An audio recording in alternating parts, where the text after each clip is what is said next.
Anak-anak yang terkasih, kita bertemu kembali dalam materi pembelajaran kita. Kali ini kita akan membahas mengenai Yesus yang mewartakan cinta tanpa pengkotakan. Seperti kita ketahui bersama bahwa Yesus mengasihi semua manusia.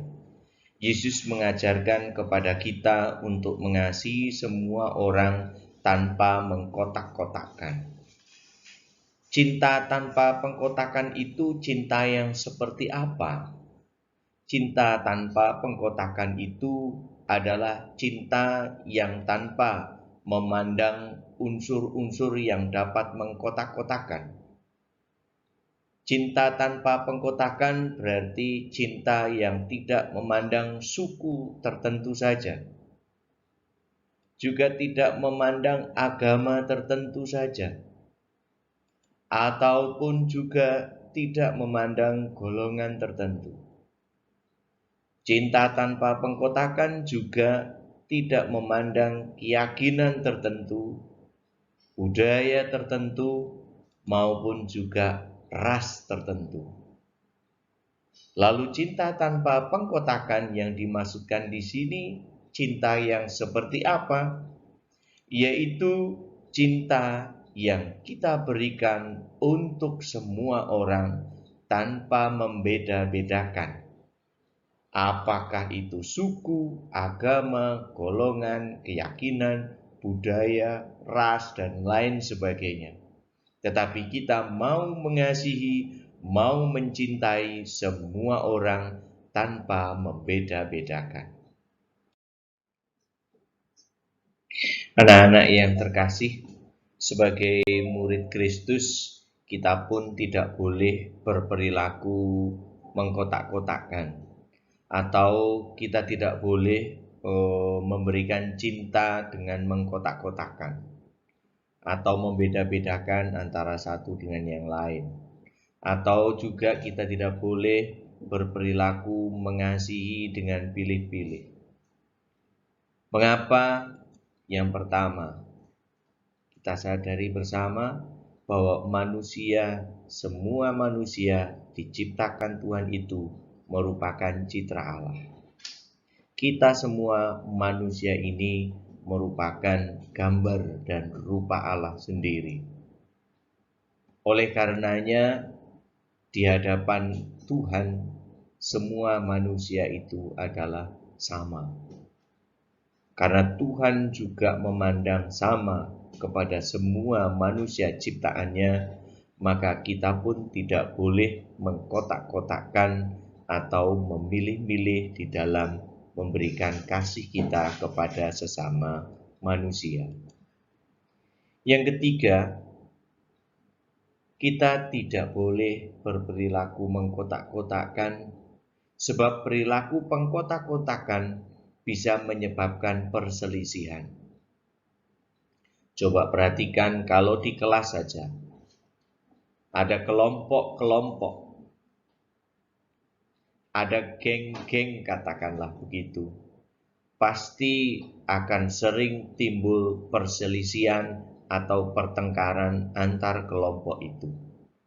Tetapi jika semua anak di dalam kelas itu saling mengasihi tanpa membeda-bedakan, tanpa mengkotak-kotakan, maka perselisihan akan jauh di antara mereka. Kemudian juga yang keempat, Yesus sendiri mengajarkan kepada kita untuk mengasihi sesama tanpa mengkotak-kotakkan, tanpa pilih-pilih, tanpa pandang bulu. Bahkan terhadap orang yang tidak suka pada kita, dalam tanda kutip musuh kita pun, Yesus mengatakan, ampunilah dan berdoalah bagi mereka yang menganiaya kamu. Ini yang diajarkan Yesus kepada kita untuk mengasihi semua orang tanpa mengkotak-kotakkan. Nah, kita sadari kalau ada di dalam kehidupan kita lihat perilaku-perilaku pengkotak-kotakan, tentu kita bisa melihat berbagai macam akibat yang bisa timbul dari perilaku pengkotak-kotakan tersebut. Misalnya, akibatnya yang pertama akan muncul rasa kebencian. Orang yang tidak masuk di dalam kelompok lalu kita singkirkan dalam kelompok, maka akan muncul rasa kebencian, kemarahan, kejengkelan. Nah, ini akibat dari perilaku pengkotak-kotakan.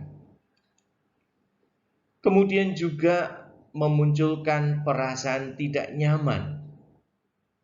Coba aja kalau di kelas ada kelompok-kelompok.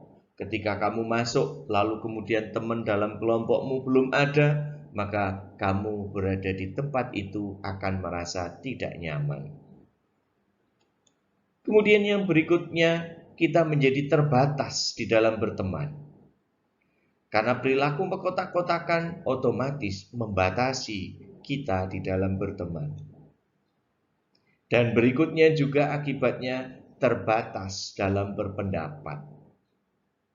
Karena kita tidak ingin keluar dari kelompok kita, supaya kita tetap diakui, pendapat kita kadang-kadang mengikuti saja pendapat dari teman-teman yang lainnya.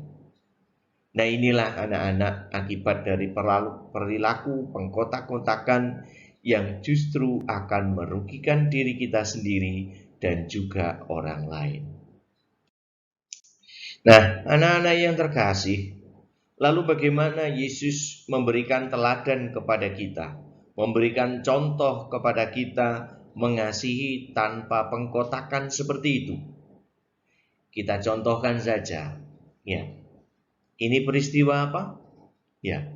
Ini adalah peristiwa di mana Yesus meminta siapa ini?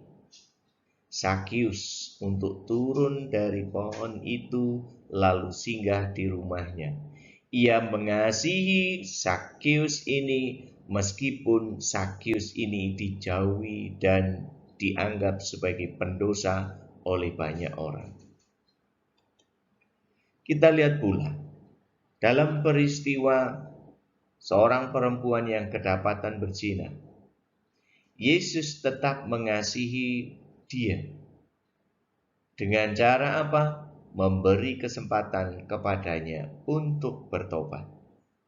Yesus tidak menghukum, tetapi memberi kesempatan kepadanya untuk bertobat. Berikutnya, dalam suatu peristiwa juga, Yesus berkenan untuk menyembuhkan hamba seorang perwira, di mana seorang perwira, seorang tentara dalam kerajaan Romawi pada waktu itu sangat dijauhi oleh masyarakat, sangat dibenci oleh masyarakat. Tetapi Yesus tetap mau untuk memberikan pertolongan kepadanya. Contoh yang berikutnya kepada orang yang miskin. Yesus mau menyembuhkan banyak orang yang miskin, terbuang, terlantar. Yesus menunjukkan kasih-Nya untuk semua orang. Demikian pula ketika memberi makan kepada 5.000 orang, Yesus memberi makan untuk semuanya. Semua, baik itu anak-anak, perempuan, laki-laki, meskipun pada waktu itu perempuan dan anak-anak tidak diperhitungkan, tetapi Yesus mau memberikan makan kepada mereka semua. Ini menunjukkan bahwa Yesus memberi teladan kepada kita untuk mengasihi semua orang tanpa pengkotakan. Nah, anak-anak yang terkasih, mari kita mencoba untuk senantiasa meneladan apa yang telah diteladankan oleh Yesus kepada kita dengan mau mengasihi semua orang tanpa pilih-pilih. Tetapi kita mengasihi semua orang seperti kita mengasihi diri kita sendiri. Semoga berkat Tuhan senantiasa menyertai setiap langkah hidup kita.